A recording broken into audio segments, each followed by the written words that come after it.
family. And in the words of the Apostle Paul, grace to you and peace from our Father, from God our Father, and the Lord Jesus Christ. Welcome again this morning to a wet morning.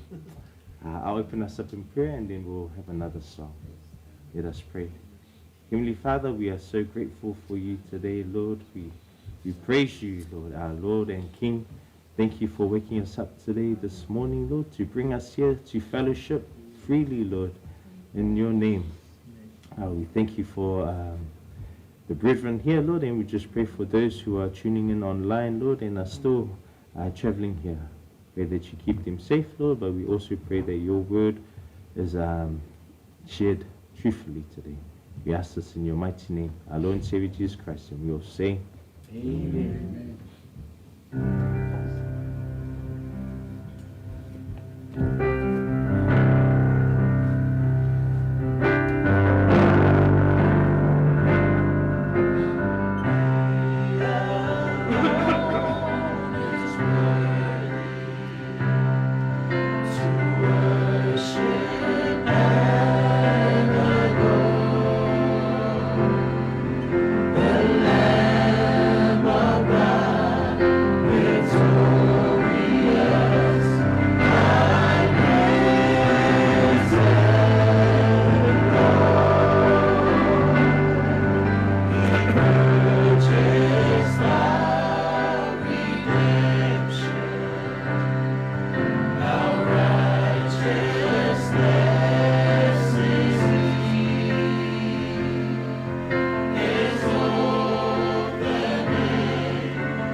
Praise the Lord, family. Let us turn our Bibles to Ephesians chapter 2, verse 19 to 22.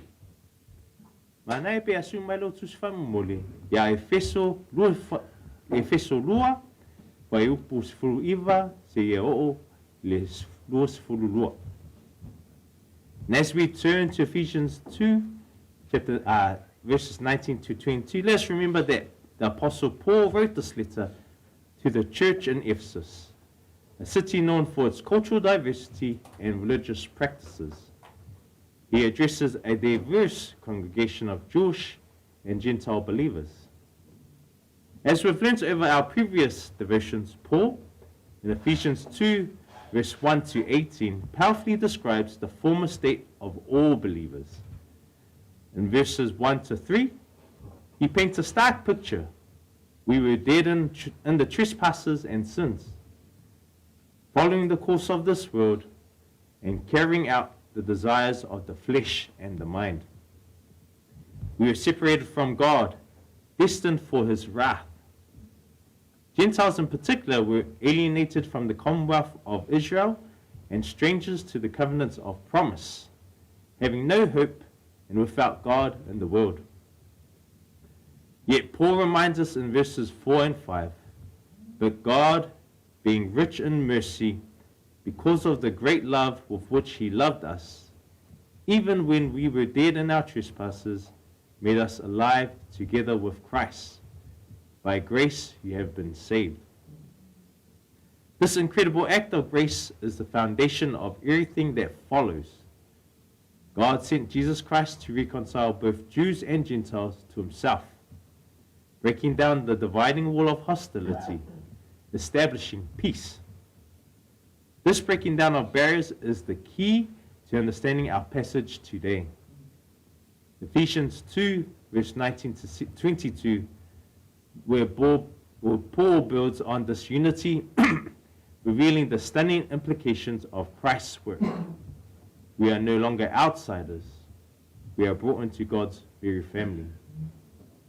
Let's read Ephesians 2, verse 19 to 22 in Samoan, followed by English. Ole ne ia.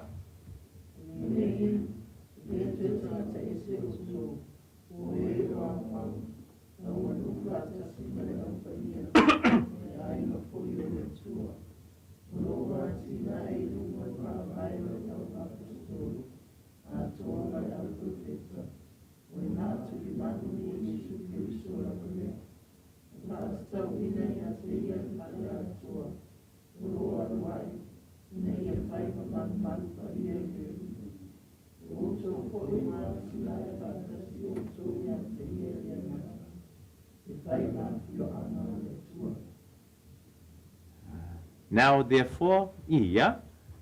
Now therefore, you are no longer strangers and foreigners, but fellow citizens with the saints and members of the household of God, having been built on the foundation of the apostles and prophets, Jesus Christ himself being the chief cornerstone, in whom the whole building, being fitted together, grows into a holy temple in the Lord, in whom you are also being built together for a dwelling place of God in the Spirit.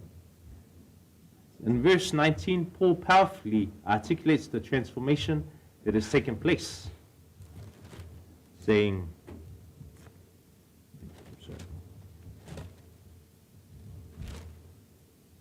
so then you are no longer strangers and aliens, but you are fellow citizens with the saints and members of the household of God. The term strangers and aliens labeled those without national rights or privileges, a label that specifically applied to Gentiles, who were considered outsiders within Jewish tradition. Paul's declaration, no longer strangers and aliens, shows how those barriers were taken away for good, emphasizing that in Christ, ethnic or social differences don't matter anymore. They are now welcomed, not through a mere polite gesture, but with full inclusion into God's kingdom. This welcome grants them true citizenship, a concept echoed in Philippians 3, verse 20.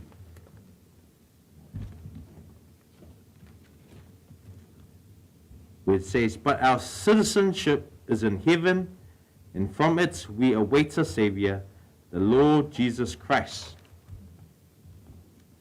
In Philippians, Paul reminds us that while we might live here on earth, our real home, our true loyalty, is to Jesus' kingdom in heaven.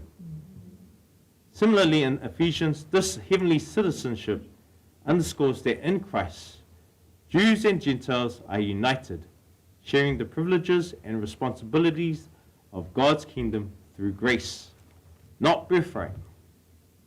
Paul further deepens this understanding by describing believers as fellow citizens with God's people and members of his household, highlighting two crucial truths. Citizen signifies belonging to a kingdom with rights and privileges, while members of his household emphasize our valued place within a deeply loved family. This imagery reveals God's redemptive plan, uniting both Jews and Gentiles who believe in the gospel through faith in Jesus Christ. Consequently, the Gentiles, once outsiders, now share equal rights and privileges within God's family, becoming valued members by grace. In verse 20, Paul unveils the church's foundational structure. Built on the foundation of the apostles and prophets, Christ Jesus himself being the cornerstone. The apostles and prophets represent the divinely revealed truth, the scriptures, forming the strong base of the early church's teaching and the Old Testament prophecies. This foundation shows us that our faith is rooted not in what people think or what's popular for a short time, but in God's enduring word. Most importantly, Christ Jesus is presented as the cornerstone, the most important stone that provides alignment and stability to the entire structure. This truth is further emphasized in 1 Corinthians chapter 3, verse 11.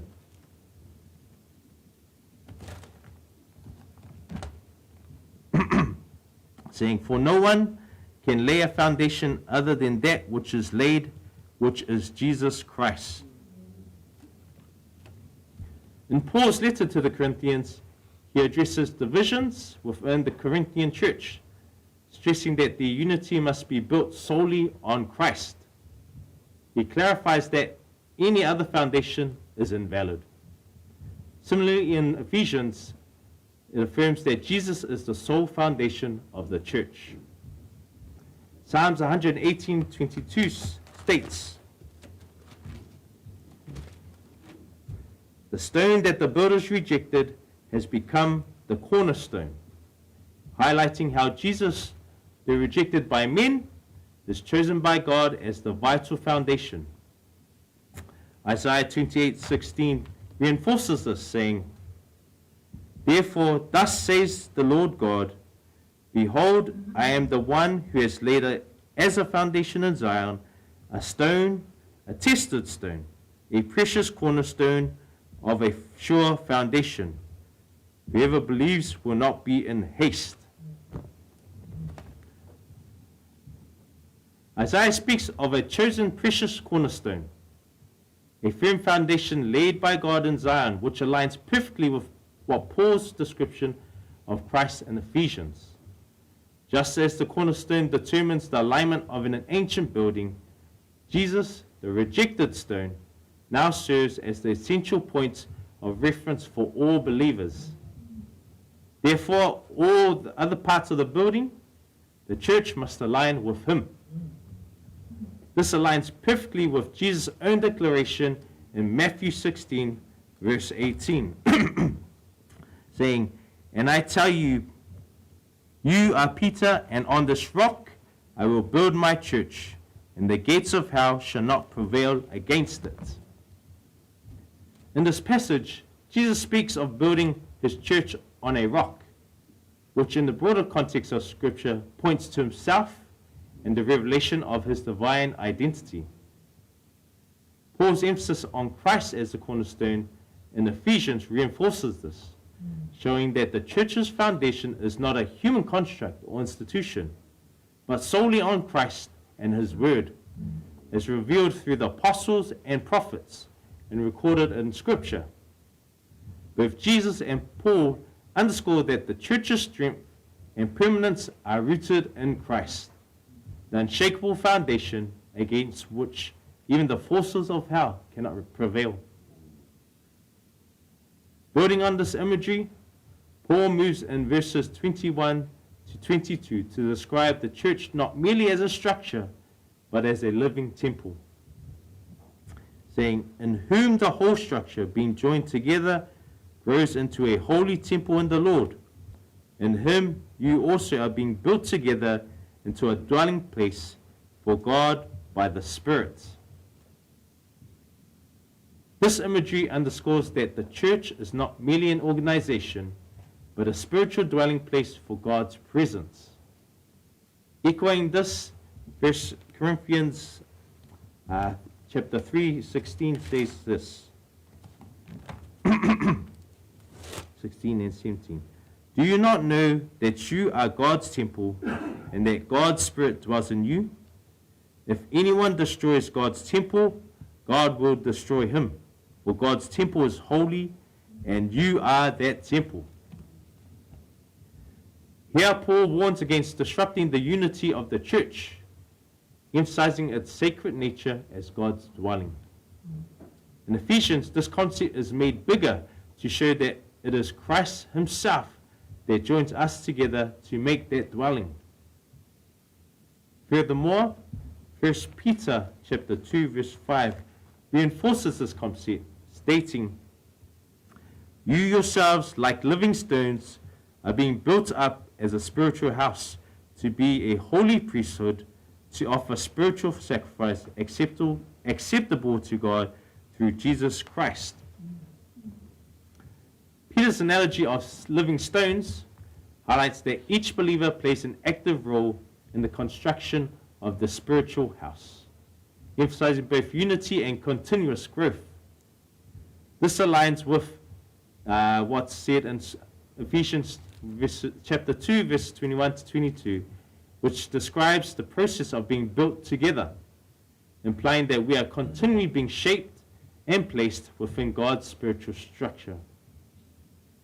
Finally, 2 Corinthians chapter 6, verse 16 affirms, what agreement has the temple of God with idols? For we are the temple of the living God. As God said, I will make my dwelling among them and walk among them, and I will be their God, and they shall be my people. This verse makes it clear that God's home is only for him, not shared with anything else, and reaffirms that God dwells within his people. Just as God dwelled in the temple of Israel, he now resides within his people, both collectively as a church and individually, as described here in Ephesians. This collective dwelling place is not a physical building, but a community of believers, a living temple growing in faith and holiness where God's Spirit resides. Praise the Lord, family. In essence, Ephesians chapter 2, verse 19 to 22 reveals that in Christ we are brought into God's family, no longer strangers, but cherished members of his household. We stand on the unshakable foundation of his word, the teaching of the apostles and the prophets, with Christ as the cornerstone, and are being built together as living stones into a holy temple, a dwelling place for God's Spirit. If this is truly our reality, then our lives should reflect it. We're called to live as citizens of God's kingdom, embracing unity, aligning with Christ, and growing in holiness. Therefore, we must now ask ourselves, are we living this out? How are we contributing to the building up of God's temple, not only within our church, but also by extending the love of Christ to those outside, inviting them into God's family through sharing the gospel? Let us consider these questions deeply and respond by living lives that reflect Christ's love and by sharing the good news of his grace. I'll close our devotion off in prayer, and we'll have the brothers play another song. And during the time of corporate prayer, can I ask that you add these three things into your prayer time? Okay? Please pray for our outreach team. We will head out to evangelize at the markets and all the people that God draws towards them. Also pray for John and Fred as they labor in the word to share at the pulpit tomorrow. And finally, pray for our persecuted brethren out in the world today. Okay, let us pray. Heavenly Father, we thank you. We thank you for your word shared today, Lord. We thank you that we are no longer strangers and aliens, Lord, but we are now citizens with your saints, Lord, and households of your place, your kingdom, Lord. Thank you for the truth that was revealed today, Lord, and we just pray that we continue to look at our lives and see if we are really living this out, Lord, to challenge ourselves. So we pray, Lord, that as we go out through the day, Lord, that we continue to examine ourselves, that we are living according to your will and to your purpose. We ask this in your mighty name, our Lord and Savior Jesus Christ, and we all say, Amen.